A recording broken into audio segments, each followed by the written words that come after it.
Au nom du Père, du Fils et du Saint-Esprit. Amen.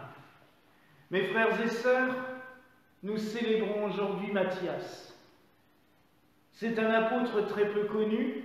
On a très peu d'éléments biographiques sur lui, à part ces quelques citations de l'Écriture qui nous en parlent.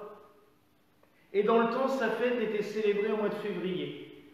Alors c'était un petit peu étrange.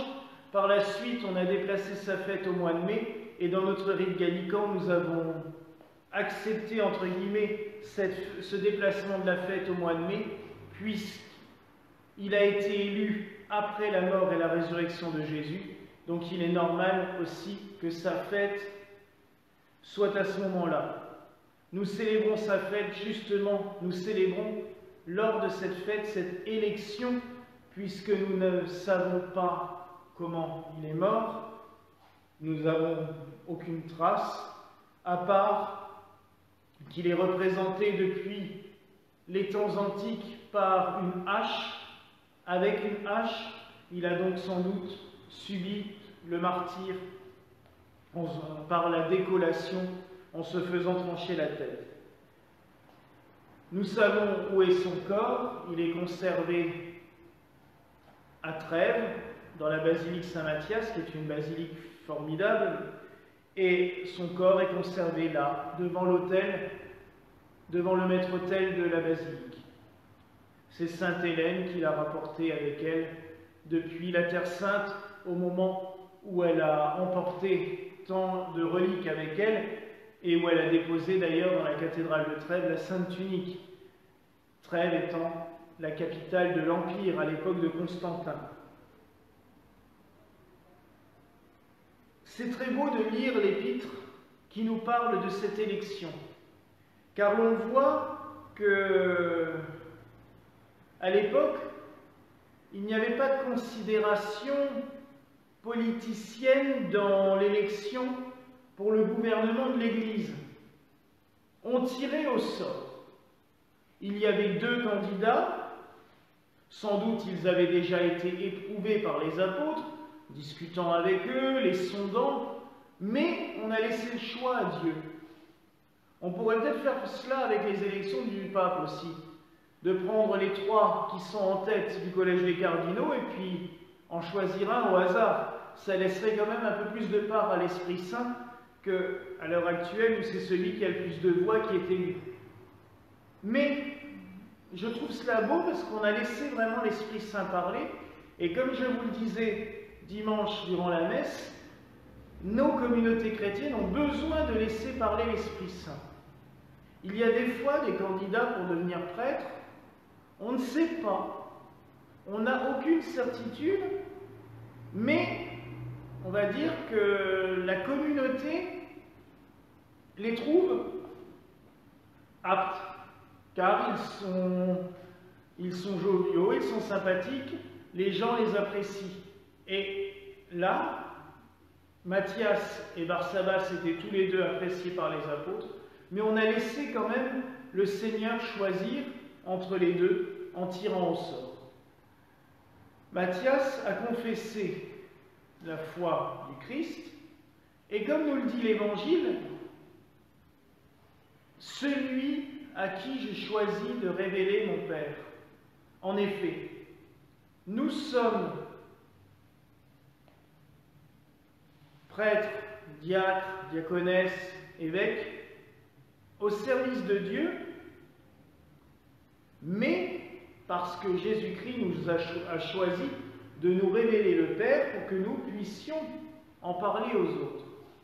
Et j'aime toujours cela, qui me voit, voit mon Père, qui voit mon Père, me voit, moi le Fils. Ainsi, quand nous connaissons Jésus-Christ, nous connaissons le Père. Et c'est pour cela que cette dissonance qu'il y a eu pendant des siècles entre Jésus, qui aime, qui accueille tout le monde, qui reçoit tout le monde, et ce Dieu qu'on a voulu nous présenter comme un Dieu vengeur, un Dieu méchant, et un Dieu qui balance des éclairs, style Zeus grec, c'est totalement opposé. L'Évangile nous montre le Christ aimant, accueillant tout le monde, ouvert à tous, ouvrant grand ses bras, Donc le Père est pareil. Qui me voit, voit le Père. C'est bien les paroles de notre Seigneur Jésus-Christ. Et c'est bien ce que Matthias a voulu transmettre, comme tous les apôtres autour de lui. Alors en ce jour où nous célébrons ce saint apôtre, demandons à Dieu cet Esprit Saint, que nous ayons aussi la force nous-mêmes de devenir des apôtres. Vous allez me dire, mais celui qui parle, il est déjà évêque, donc logiquement, il est successeur des apôtres. Oui, en titre. J'ai reçu la grâce par la bénédiction lors de mon épiscopat. Mais, est-ce que nous sommes vraiment apôtres? C'est pas parce qu'un jour on a reçu l'imposition des mains qu'on fait le boulot qu'on doit faire. Et là, il faut vraiment l'Esprit Saint derrière qui nous pousse tous les jours à être des apôtres. Alors oui, mes frères et sœurs, mes frères dans l'épiscopat, mes frères et sœurs prêtres, mes frères et sœurs chrétiens, êtes-vous apôtres tous les jours? Moi, je sais que je ne le suis pas tous les jours. Je sais qu'il y a des moments où j'en ai pas la force. Il y a des moments où je préfère ne rien dire ou ne rien faire, ça fait du bien. Alors là, oui, demandons l'Esprit Saint. Mais ne nous proclamons jamais comme les successeurs des apôtres quand nous ne faisons rien ou que nous sommes assis sur notre chaise. Là, non.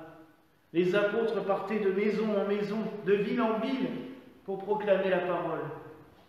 Alors n'oublions jamais cela. Je pense aussi à nos candidats au sacerdoce. Ils sont 5 maintenant. Soyez toujours prêts à l'appel de l'Esprit Saint. L'Esprit Saint va des fois vous demander des choses totalement incongrues. Vous n'y croirez même pas. Vous allez vous dire, mais ça va pas. Et il va falloir le faire. Et quand vous allez vous laisser guider par lui, ça va aller tout seul. Alors laissez-vous guider, écoutez l'Esprit. Matthias, 2-3 jours avant, ne savait certainement pas qu'il allait devenir un apôtre. Et pourtant, il est rentré dans ce collège apostolique. Ce collège, qui, n'oublions pas, a une force sur la terre au moment de la prédication, mais qui après est appelé à régner sur les 12 trônes autour du Seigneur dans la gloire. Ce n'est pas rien.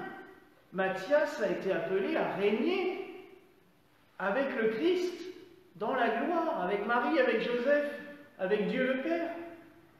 C'est puissant et c'est pour cela que nous pouvons prier les apôtres. Souvent nous les célébrons mais nous oublions de les prier. À part Saint Jude, qui est quand même très connu et qui est très très prié, mais les autres. Alors aujourd'hui, demandons à Saint Matthias aussi sa protection, sa bénédiction dans notre vie quotidienne, la guérison des malades, la protection de tous ceux qui souffrent. N'hésitons pas, il est au plus près. Il est assis sur un trône à côté du Christ, dans la gloire. C'est ce que nous disent l'Apocalypse, c'est ce qui a été promis. Alors oui, que Saint Matthias soit une protection pour vous toutes et tous, et une protection pour nous aussi, mes frères et sœurs, qu'il nous protège, qu'il nous donne sa bénédiction en tant qu'apôtre. Il peut nous bénir au nom de Dieu, qu'il nous donne sa bénédiction, et que toutes et tous, nous soyons embrasés de ce feu qui a dévoré les apôtres et qui les a poussés à proclamer la parole de Dieu partout sur la terre. Voilà la grâce que je nous souhaite en ce soir au nom du Père, du Fils et du Saint-Esprit. Amen.